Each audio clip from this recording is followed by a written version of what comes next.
علیکم خواتین و حضرات، میں ہوں گوہر امان اور آپ دیکھ رہے ہیں میرا یوٹیوب چینل۔ اور آج ہم بات کریں گے آذربائیجان اور آرمینیا کے حوالے سے اور ان کے درمیان جو جاری کشیدگی ہے اس کی کیا وجوہات ہیں۔ سب سے پہلے بات ہو جائے ان کی جغرافی کی۔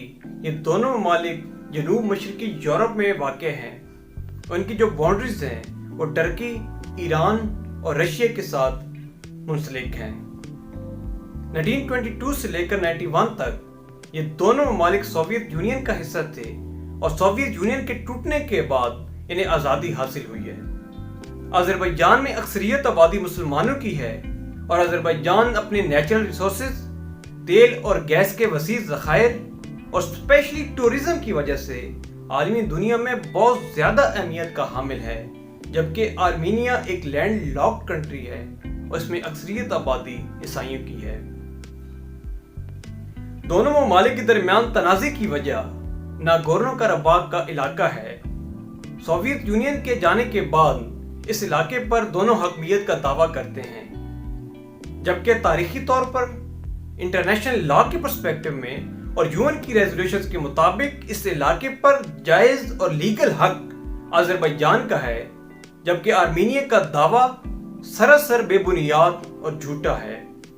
1994 کی وار کے بعد یہ علاقہ آذربائیجان کے ہاتھوں سے نکل گیا اور اس پہ آرمینیا نے قبضہ حاصل کر لیا، اور اس وقت سے لے کر آج تک ان دونوں ممالک کے درمیان کلیشز جاری رہتی ہیں۔ ابھی 2020 میں ریسنٹ کلیشز میں آذربائیجان نے آرمینیا کو بری طرح شکست دی ہے اور بہت سے اہم علاقوں پر آذربائیجان نے قبضہ حاصل کر لیا ہے۔ اور انٹرسٹنگ پوائنٹ یہ ہے کہ پوری دنیا اس قبضے کو صحیح کہہ رہی ہے اور وہ اس قبضے کو تسلیم کر رہے ہیں، سوائے چند ممالک کے جو اپنی بائسڈ پالیسیز کی وجہ سے آرمینیا کا ساتھ دے رہے ہیں۔ اور اس جنگ میں پاکستان اور ترکی نے مکمل طور پر آذربائیجان کا ساتھ دیا ہے، اور اسی وجہ سے آذربائیجان میں آج جگہ جگہ پاکستان اور ترکی کے فلیگز ہیں، انہیں لہرایا جا رہا ہے۔ اور آذربائیجان کے پریزیڈنٹ الہام علیف نے اپنی سٹیٹمنٹ جاری کرتے ہوئے خصوصی طور پر پاکستان کا شکریہ ادا کیا، اور انہوں نے بطور خاص اس بات کو مینشن کیا کہ پوری دنیا میں صرف ایک ملک ایسا ہے جس نے آج تک آرمینیا کو تسلیم نہیں کیا، اور وہ ملک ہے پاکستان۔